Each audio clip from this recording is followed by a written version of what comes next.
पिछले 3 दिनों से इस भगवान के इस वचन को सुन रहे हैं कि पत्रम पुष्पम फलम तोयम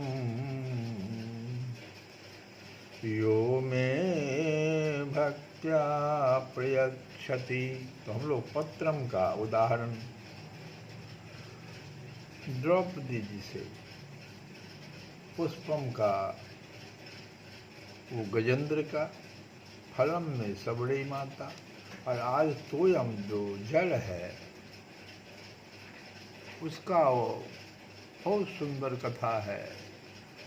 भगवान रंती देव की कथा, राजा रंती देव कैसे उन्होंने बड़ी प्रेम से, बड़ी प्रेम पूर्वक उस जल को निष्काम भाव से अर्पण किया। इस कथा को हम लोग सुनेंगे। महाराज रंती देव संकृति नामक राजा के पुत्र थे। ये बड़े ही प्रतापी और दयालु थे। महाराज रंती देव, रंती देव ने गरीबों को दुखी देखकर अपना सर्वस्व दान कर डाला। इसके बाद वे किसी तरह कठिनता से अपना जीवन निर्वाह करने लगे, पर उन्हें जो कुछ मिलता था उसे स्वयं भूखे रहने पर भी वे गरीबों को बांट दिया करते थे। इस प्रकार राजा सर्वथा निर्धन होकर 100 परिवार, अकेले नहीं 100 परिवार अत्यंत कष्ट सहने लगे। जो कुछ मिले, प्रजा से जो कुछ मिलता था फिर प्रजा में ही बांट देते थे। एक समय ऐसा हुआ कि पूरे 48 दिन तक राजा को भोजन की कौन कहे, जल भी पीने को नहीं मिला। तो भूख और प्यास दोनों से पीड़ित राजा बलहीन हो गए और शरीर थर थर कांपने लगा। अंत में 49वें दिन प्रातःकाल राजा को घी, खीर, हलवा, जल मिला। 48 दिन के लगातार अनशन से राजा परिवार सहित बड़े ही दुर्बल हो गए थे। सबके शरीर कांप रहे थे। तो रंती देव महाराज अब भोजन करना ही चाहते थे। एक ब्राह्मण अतिथि आ गए। करोड़ रुपयों में से नाम के लिए लाख रुपए दान करना बड़ा सहज है। कोई आदमी करोड़पति है और 1 लाख रुपया उसको अगर दान करना तो 100 लाख है तो 1 लाख ले ही लेगा, तो क्या बात है। लेकिन भूखे पेट कोई है और उसके सामने अन्न आ गया और अन्न का दान करना हो तो बड़ा कठिन कार्य है। लेकिन रंती देव महाराज तो सर्वत्र हरि को व्याप्त देखते थे। तो भक्त रंती देव ने वह अन्न आदर से श्रद्धापूर्वक ब्राह्मण रूप अतिथि नारायण को बांट दिया। ब्राह्मण देवता भोजन करके तृप्त होकर चले गए। उसके बाद जैसे राजा बचे हुए अन्न को परिवार के साथ बांटकर खाना ही चाहते थे कि एक शूद्र अतिथि पदार्पण किया। अतिथि था। राजा ने भगवान श्री हरि का स्मरण करते हुए बचा हुआ कुछ अन्न उस दरिद्र नारायण को भेंट कर दिया। अब जो बचा अन्न उसको जैसे वो फिर परिवार के साथ लेना चाहते थे कि इतने में ही कई कुत्तों को साथ लिए एक और मनुष्य अतिथि होकर वहाँ आया और कहने लगा, राजन मेरे ये कुत्ते और मैं भूखा हूँ, भोजन दीजिए।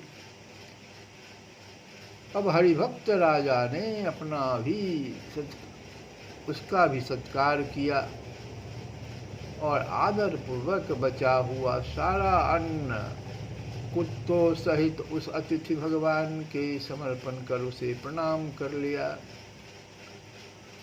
अब ये तो अन्न की बात हुई। अब जो जल बचा हुआ था, बहुत प्यासे थे, उस जल को जैसे ही राजा पीना चाहते थे कि एक मनुष्य उसी समय, और जल इतना ही था कि एक मनुष्य की प्यास बुझ सके। अकस्मात उसी समय एक चांडाल ने आकर दीन स्वर में क्या कहा राजा से कि महाराज मैं बहुत ही थका हुआ हूँ, साथ ही अपवित्र भी हूँ, नीच हूँ, तो मुझे अपवित्र नीच को पीने के लिए थोड़ा सा आप अपना जल जो है आपके पास दे दीजिए।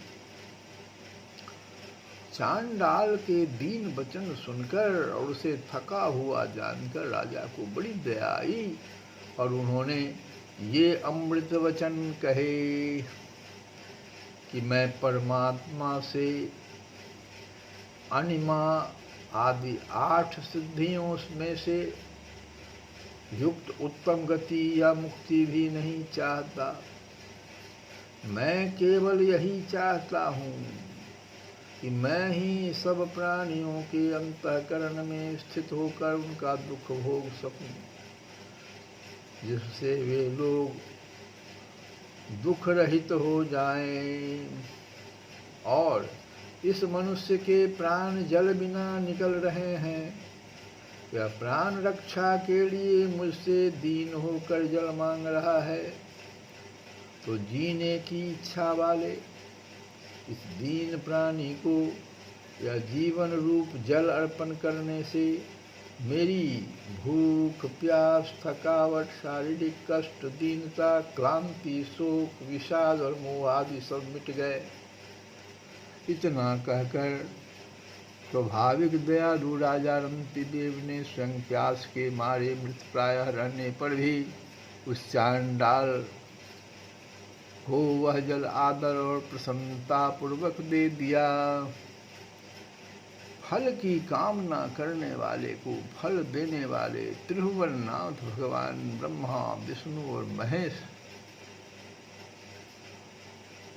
ही महाराज रंतिदेव की परीक्षा लेने के लिए माया के द्वारा ब्राह्मण आदि जो रूप देखा, जितने भी ये सब रूप बना करके आए थे।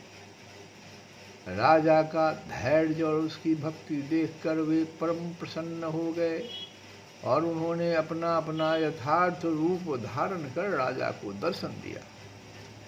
राजा ने तीनों देवों का एक ही साथ प्रत्यक्ष दर्शन कर उन्हें प्रणाम किया और उनके कहने पर भी कोई वर नहीं मांगा, क्योंकि राजा ने आसक्ति और कामना त्याग कर अपना मन केवल भगवान वासुदेव में लगा रखा था।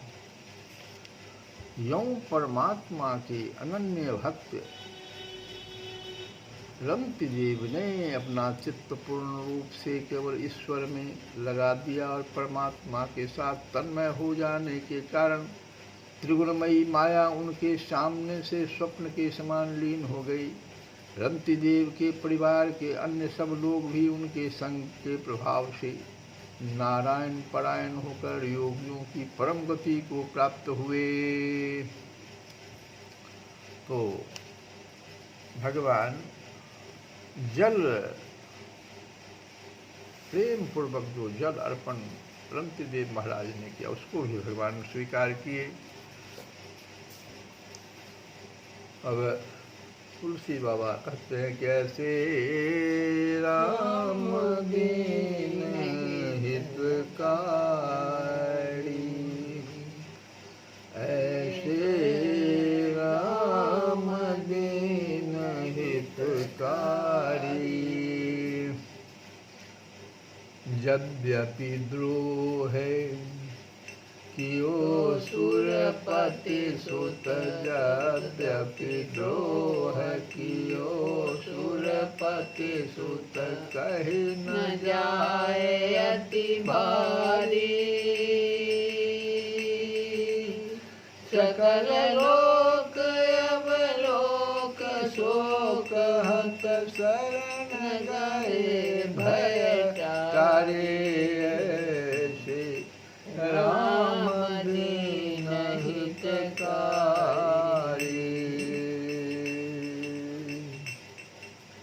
हो विहंग योनि आमिष आहार पर, विहंग योनि आमिष आहार पर, गीध कौन व्रत धारी,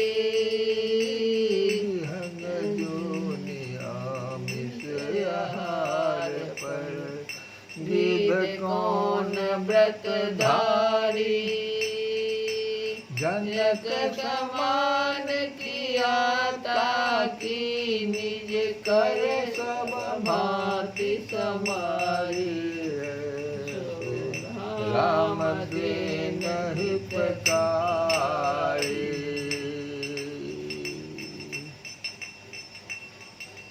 अधम जाति सबरी जोषित गर लोक वेदते न्यारी। अधम जाति सबरी जोषित गर लोक वेदते न्यारी। जानि प्रीत दरस कृपा निधि सोरघुनाथ उदारी। श्री राम दीन हितकारी, श्री राम दीन हितकारी।